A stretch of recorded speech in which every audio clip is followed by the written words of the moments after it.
Parallaxers, to another Parallax ASMR video.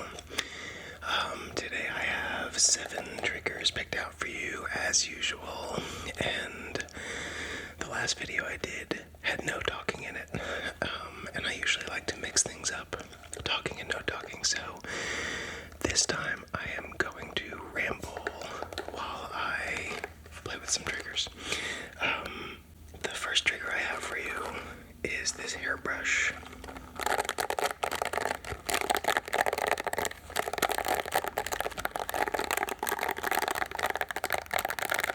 Which I personally find very tingly.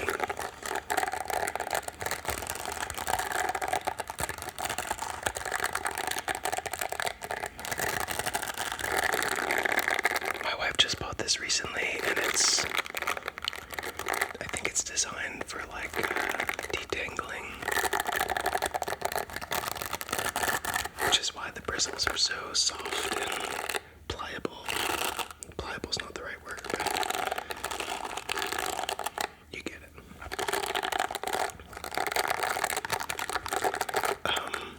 In the last video, or 2 videos ago, I mentioned that I had frequented this reptile museum when I was younger, and somebody commented about how I think their mother was a biologist, or is a biologist, and through their mother they had like a bunch of different interactions with animals. They held a baby sloth, which is goals, and it got me thinking about this thing when I was younger that I'm just going to talk about. I was hanging out across the street when I was in elementary school. This kid from, where was he from? From somewhere, Florida maybe, moved to the house across the street from us, and we became good friends. And I was hanging out with him one day, and there was this baby bird that was just hopping around his lawn. And it wasn't like super baby, it had feathers, but it was obviously a baby and it couldn't fly. And it didn't seem to be terribly afraid of us. It did like try to get away when we first approached it, but eventually it let us take it in. So I talked to my mom about it, and she recommended trying to find the nest. I'm gonna switch triggers. Next up I have one of my favorites. It's just this cork trivet. I think that's the right word. It just sounds so bassy and nice. Anyway, we went through a process. We looked for the mother. We looked for the nest and we couldn't find it. I think we ended up leaving it somewhere in like a protected thing to watch to see if the mother would come back, but it never did. So we took it in. I was in third grade at the time. And I talked my parents into letting me keep it in the house to take care of it. I couldn't come to terms with the idea of just leaving it for some other animal to eat, which would have been sad. I mean, that's the circle of life, but still. In 3rd grade, I guess I didn't understand that. So we took it in, and I kept it in this, like one of those big plastic storage totes.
was like really attached to me, and it hung around with me all the time. I would sit outside and read, and it would just like move around the backyard and then fly to me and sit on my lap or sit on my shoulder.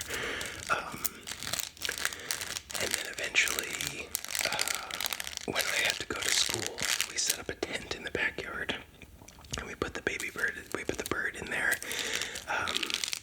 with like, I set up sticks so that it had stuff to climb on, and I left water in there and some mealworms. And we would zip up the tent during the day when I was at school so that nothing attacked it.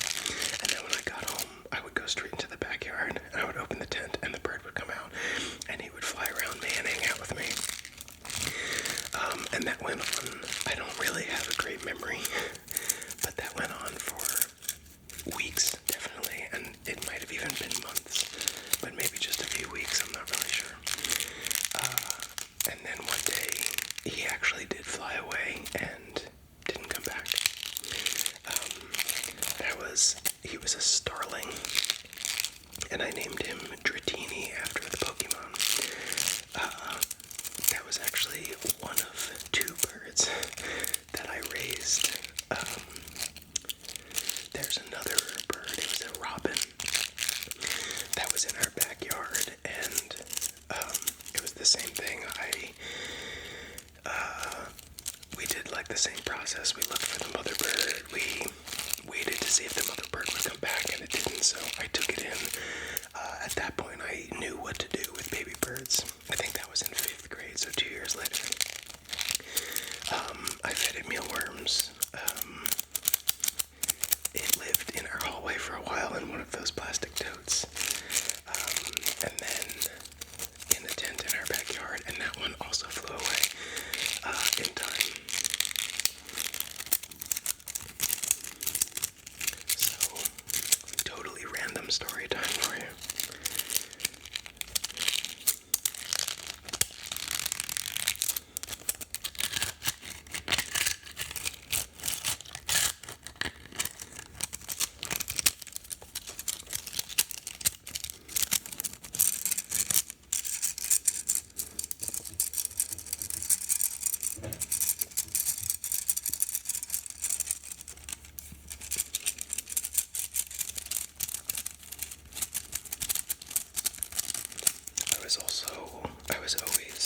I'm gonna swap again. Next I have this hair wax stick. I saw my wife using this the other day. It's to wax down flyaways. But it's in this metal container, like aluminum container, which sounds really nice. I was always a huge fan of animals. When I was younger, I wanted to be a veterinarian, and then as I kind of got older, I realized that I didn't think that I could deal with the weight of being a vet. Like, I would love to help animals, but I don't know that I could do it from an emotional standpoint. But I had a lot of animals growing up. I had a chocolate lab.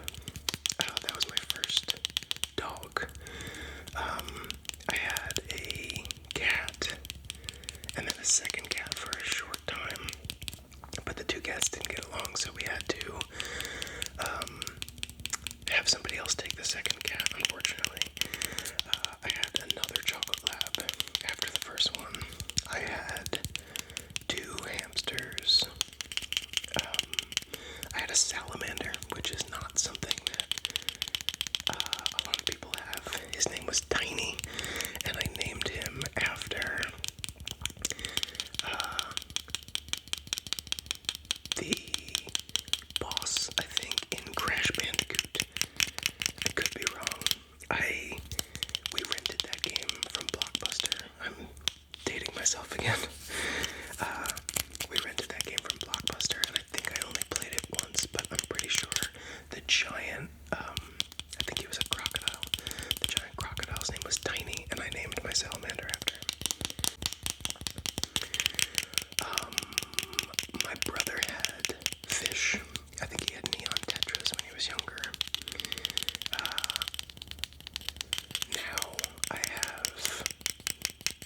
a Vizsla. That's a dog, in case you didn't know.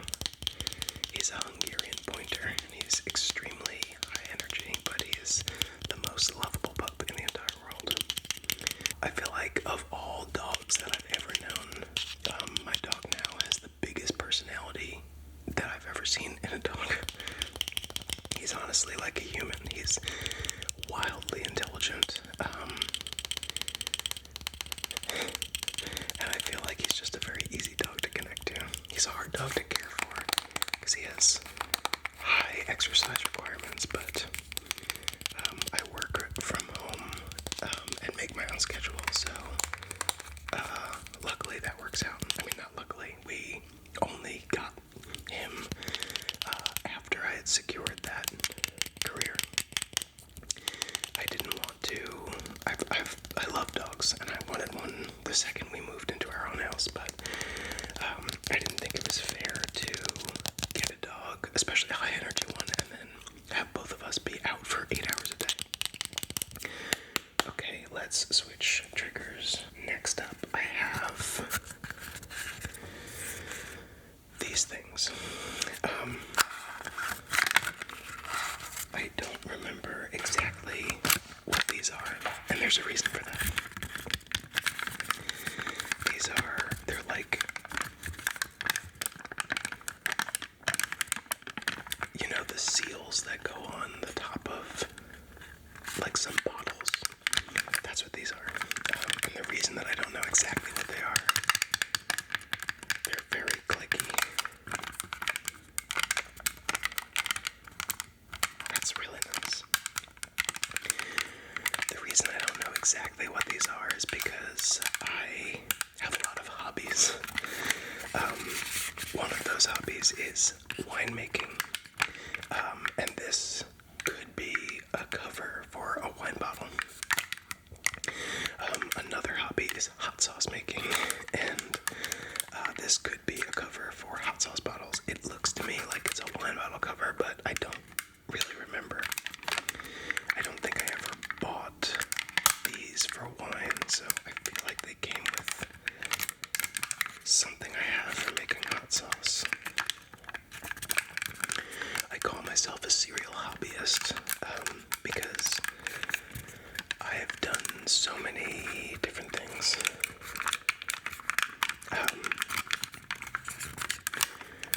I think I've listed this in other videos, but I feel like every time, like, I'll find a hobby, and I'll get, like, really, really fixated on that, and I'll research everything I can about it, and I'll do, like, a huge deep dive into learning about this hobby, and just taking in all the information I possibly can, and I do it a bunch, and then I stop, and it's on to the next thing, and sometimes I'll come back to them, but a lot of the time, I will just abandon that hobby, and then that's it. I have that knowledge, and the experience of doing it, and then I just don't, I mean, I was gonna say I don't put it to use, but I feel like putting things to use is not the goal of a hobby. I just like learning things.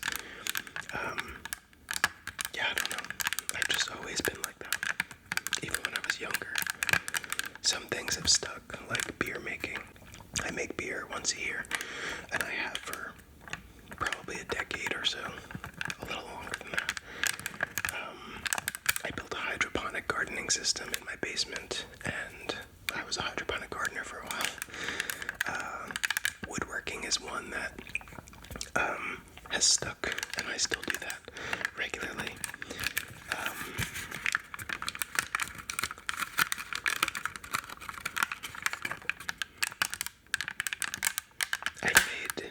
I've made liquor before. Baked bread, I go back to that frequently. I got really into sourdough for a while, and I feel like the rabbit hole with sourdough is very deep.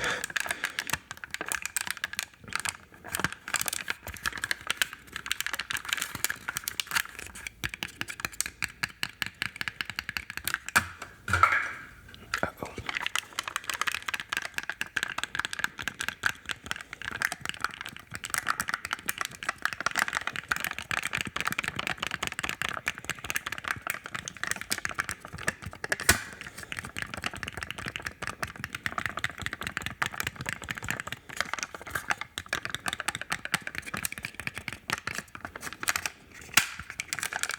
things like board games come and go.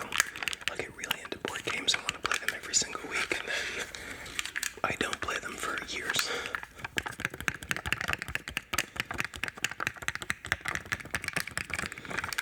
Coffee is a hobby. I count that as a hobby. Coffee is a hobby that I still do every day. Coffee roasting, I do that regularly. Yeah, there are a lot of things. The list goes on and on. Magic, I was really into Magic for a while. Not the card game, like performance Magic.